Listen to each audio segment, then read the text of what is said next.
ನಮಸ್ಕಾರ ನೆಲವಂತವ್ರೆ. ಯಾವುದೇ ಅನಧಿಕೃತ ಸಾಗುವಳಿದಾರರು ಜಮೀನನ್ನು ನಾವು ಮಂಜೂರು ಮಾಡಿಸ್ಕೋಬೇಕು ಅಂತಂದರೆ ಕಾಲಕ್ಕೆ ಸರ್ಕಾರ ನಿಗದಿಪಡಿಸಿದ ನಮೂನೆಯಲ್ಲೇ ಅರ್ಜಿಯನ್ನು ನೀಡಬೇಕಾಗ್ತದೆ. ಅದು ನಿಗದಿತ ಅವಧಿಯಲ್ಲೇ ನೀಡಬೇಕಾಗುತ್ತೆ. ಉದಾಹರಣೆಗೆ ನಮೂನೆ 53 ಇದರಲ್ಲಿ ಏನೇನಿರುತ್ತೆ ಅಂತ ತಿಳ್ಕೊಳ್ಳೋಣ. ಮೊದಲಿಗೆ ಅರ್ಜಿದಾರರ ಹೆಸರನ್ನ ತುಂಬಬೇಕಾಗುತ್ತೆ, ಅವರ ವಯಸ್ಸನ್ನು ದಾಖಲಿಸಬೇಕಾಗುತ್ತೆ, ಅವರ ತಂದೆಯ ಹೆಸರು ದಾಖಲಿಸಬೇಕಾಗುತ್ತೆ, ಅವರ ಸಂಪೂರ್ಣ ವಿಳಾಸ ಬರೀಬೇಕಾಗುತ್ತೆ, ಅವರು ಏನು ಉದ್ಯೋಗ ಮಾಡ್ತಾ ಇದ್ದಾರೆ ಅನ್ನೋದನ್ನು ತಿಳಿಸ್ಬೇಕಾಗುತ್ತೆ. ನಂತರ ಅವರು ಪರಿಶಿಷ್ಟ ಜಾತಿ ಅಥವಾ ಪರಿಶಿಷ್ಟ ವರ್ಗಕ್ಕೆ ಸೇರಿದ್ದಾರೆ ಅಂತ ತಿಳಿಸ್ಬೇಕು. ಅವರು ಭೂ ರಹಿತರೆ ಅಂತ ತಿಳಿಸ್ಬೇಕಾಗುತ್ತೆ. ಅವ್ರಿಗೆ ಇನ್ಸಫಿಷಿಯೆಂಟ್ ಹೋಲ್ಡರ್ ಅಂದರೆ ಜಮೀನು ಕೊರತೆ ಇದೆಯಾ ಅನ್ನೋದ್ರ ಬಗ್ಗೆನೂ ದಾಖಲಿಸಬೇಕಾಗ್ತದೆ. ಯಾಕಂತಂದರೆ ಲ್ಯಾಂಡ್ ಗ್ರಾಂಟ್ ರೂಲ್ಸ್ ಪ್ರಕಾರ ಸಫಿಷಿಯೆಂಟ್ ಹೋಲ್ಡರ್ಸ್ ಅಂತಂದರೆ 4 ಹೆಕ್ಟೇರ್ ಆಗಿರುತ್ತೆ, ಅದು ಕುಷ್ಟಿ ಜಮೀನಾಗಿರಬೇಕು.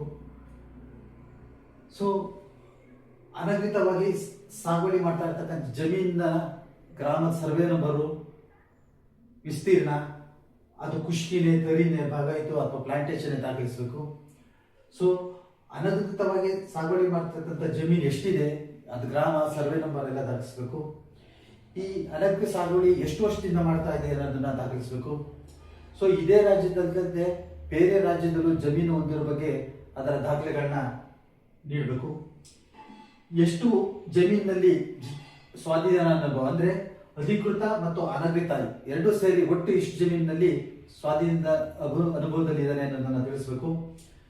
ಸೊ ಇದಕ್ಕೇನಾದರೂ ಸಂಬಂಧಪಟ್ಟಂತೆ ಹಂಗಾಮಿ ಕಂದಾಯ ಪಾವತಿ ಮಾಡಿದರೆ ಸಂಬಂಧಪಟ್ಟ ರಸೀದಿಯನ್ನ ಲಗತ್ತಿಸಬೇಕು. ಸದರಿ ಜಮೀನಿಗೆ ಸಂಪರ್ಕ ರಸ್ತೆ ಇದೆಯೇ ಇಲ್ಲದ್ರ ಬಗ್ಗೆನೂ ತಿಳಿಸ್ಬೇಕಾಗುತ್ತೆ.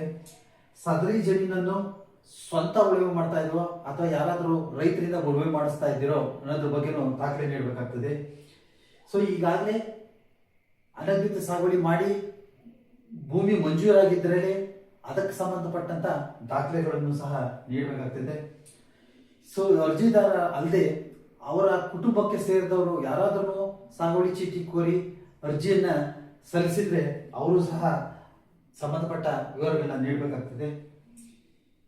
ಈ ಹಿಂದೆ ಸಾಗುವಳಿ ಜಮೀನಿಗೆ ಮಂಜೂರಿ ಕೋರಿ ಅರ್ಜಿ ಸಲ್ಲಿಸಿದ್ದು ಸದರಿ ಅರ್ಜಿ ವಜಾ ಆಗಿದ್ರೆ ಆ ಸಂದರ್ಭದಲ್ಲಿ ಅವರಿಗೆ ಒಂದು ಹಿಂಬರ ಕೊಟ್ಟಿರ್ತಾರೆ, ಆ ಹಿಂಬರವನ್ನ ಲಗತ್ತಿಸಬೇಕಾಗುತ್ತೆ. ಇಷ್ಟು ಸಂಪೂರ್ಣ ದಾಖಲೆಗಳನ್ನ ಜೊತೆಗೆ ಅರ್ಜಿಯನ್ನ ಸಲ್ಲಿಸಬೇಕಾಗ್ತದೆ. ನೆಲಮಾಪನಕ್ಕೆ ಸಂಬಂಧಪಟ್ಟಂತ ಎಲ್ಲ ವಿಡಿಯೋಗಳು ಫೇಸ್ಬುಕ್, ಇನ್ಸ್ಟಾಗ್ರಾಮ್, ಥ್ರೆಡ್ಸ್ ಹಾಗೂ ಯೂಟ್ಯೂಬ್ನಲ್ಲಿ ಲಭ್ಯವಿದ್ದು ತಾವು ನೆಲಮಾಪನ ಎಂದು ಸಬ್ಸ್ಕ್ರೈಬ್ ಆಗಿ ವೀಕ್ಷಿಸಿ. ನಮಸ್ಕಾರ.